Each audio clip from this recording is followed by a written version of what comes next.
हाय friends, जय Jagannath. Welcome back to my mini blog. तो आज मो मन भारी खुशी कहीं मो भाई मैंने घर को आसुँच मोठू अधिका श्रियार मन पूरा खुशी अच्छी। से पूरा सकाल पहर मो पिछारे लगी मामा मामू मैंने केते आसबे तो ताको मो बुझे कि ट्यूशन छाड़ी मामा तुम ट्यूशन जाओ, ट्यूशन आसला बेलू मामू आसी तो से ट्यूशन जाए टाइम है मुझे नहीं आसबि हारी। तो ट्यूशन पहुँचिक देखला बेलू पूरा डांस चलती। तो जेहेतु आगु को रज अच्छी तो रज ट्यूशन ए 3-4 डेज ऑफ ट्यूशन सरला पे डांस कराउथिले। ट्यूशन बाहर के आसला पर श्रेया मन भारी खुशी कहीं से भावुँ मु घरे पहुँचला बेलू मो मामू मैंने आसी सारी थे।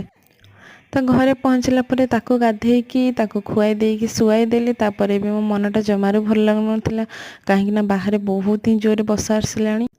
तो फोन करथिले सेमानकु जे कहले एपटे बहुत ही जोरे वर्षा होउछ से माने छिड़ा हेकी पूरा 2-3 जगह आसिलेनी।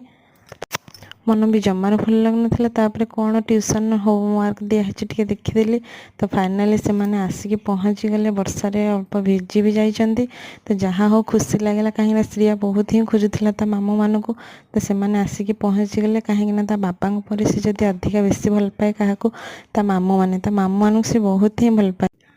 तापर से कहली जाओ वर्षा भिजी जाइछ टिके फ्रेश हो जाओ आउ बढ़ाबढ़ी कर दूची खाईदेव। ता भितर मु बाढ़ी देली खाइबा आ मामू मान पाटी शुणिकी श्रिया पूरा उठिकी देखिकी पूरा खुशी। तो एपटे आम भाई भौणी पूरा गप चलैकी टे खुशी टे खाईदेली। खाई सारा पर से कहली जेहेतु एत बाटर तुम आसीच जाओ टिके रेस्ट करदेव।